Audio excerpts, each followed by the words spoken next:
ကျော်မြန်မာညီကိုတွေဗျာနော်အဆက်ငါရှာနေရဆိုရင်တော့ကျွန်တော်ဆိုင်မှာ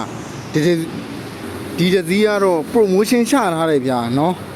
အဆက်ငါ V4 ကျွန်တော်2024 model 7 color နဲ့ကောင်လေး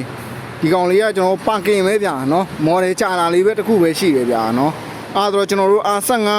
ပါကင်ဖွင့်နေတဲ့ညီကိုတွေ7 color လဲလိုချင်နေဆိုရင်တော့ကျွန်တော်ဆိုင်မှာဒီကောင်တစည်းကတော့ free down နဲ့ရမယ်ဗျာနော်ပတ်လက်အနေထားတော့လုံးဝဘာမှအပြစ်ပြောစရာမရှိဘူးနော်ကျော်ဒီမှာနောက်မှာဗျာနော်ဒီမှာပိုက်တီတောင်မခွာသေးဘူးဗျာနော်အဲ့တော့ဆိုင်ငယ်ကလုံးဝပါကင်ပဲဗျာအဲ့တော့အာ15အောင်မှာကျွန်တော်တို့7 color ရှာနေတဲ့ညီကိုတွေဆိုရင်တော့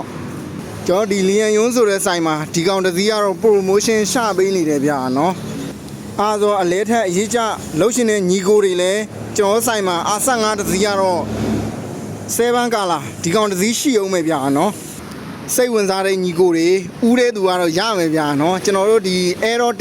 155 2023 model ကျွန်တော်ဒီဂျန်တူးပါရှင်းကိုလွတ်ပေးသလိုမျိုးပဲဒီကောင်လည်းအဲ့လိုမျိုးပဲလွတ်ပေးမှာဗျာနော်အဓိကပွင့်ပွင့်လင်းလင်းပြောရရင်ဗျာကျွန်တော် R15 ကိုရောင်းပေးခြင်းတဲ့ညီကိုတွေကဘယ်လိုမျိုးညီကိုတွေလဲဆိုတော့ကျွန်တော်ဒီတယောက်တည်းနေတာမဟုတ်ဘဲနဲ့ကျွန်တော်ဒီမိသားစုနဲ့နေတဲ့ညီကိုတွေဗျာအဓိကကျွန်တော်ရောင်းပေးခြင်းတာဗျာနော်အခုတလော line ပေါ်မှာလဲဗျာကျွန်တော်တွေဒီဆိုင်ငယ်တွေဝယ်ပြီးတော့ပြန်ရောင်းနေဆိုတော့လန့်နေတယ်ဗျာနော်အဲ့ဒါဆိုတော့ဒီဆိုင်တစ်ဆိုင်မှာဗျာကျွန်တော်ဒီမြန်မာလူမျိုးတွေကမကောင်းဆိုတဲ့နာမည်ဆိုးယူကျွန်တော်မထားခဲ့ခြင်းဘူးဗျာအဲ့လိုမျိုးမထားခဲ့ခြင်းတော့ဆိုင်ငယ်တစ်စီးကိုလည်းကျွန်တော်ဖြစ်တယ်လို့မျိုးမရောင်းပေးခြင်းဘူးဗျာနော်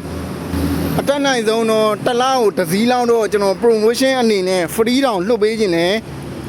အဲ့ free down လွတ်ပေးရင်လည်းဗျာကျွန်တော်ဒီ promotion နဲ့တွဲပြီးတော့လွတ်ပေးခြင်းနဲ့ဗျာနော်ဒီကျွန်တော်မြန်မာညီကိုတွေအတွက်ကိုပုံမှန် free down နဲ့တက်တောင်ကျွန်တော်လွတ်ပေးခြင်းတာဗျာနော်အဲ့ဒါဆိုတော့ဒီကောင်လေးတစ်စီးကတော့ဦးတဲ့သူရမယ်ဗျာနော်လုံးဝဆိုင်မှာလာကြည့်လို့ရတယ်ဗျာလူကိုယ်တိုင်လာကြည့်ကျွန်တော်စိတ်ကြိုက်လာကြည့်စိတ်ကြိုက်လာမေးလို့ရတယ်ဗျာနော်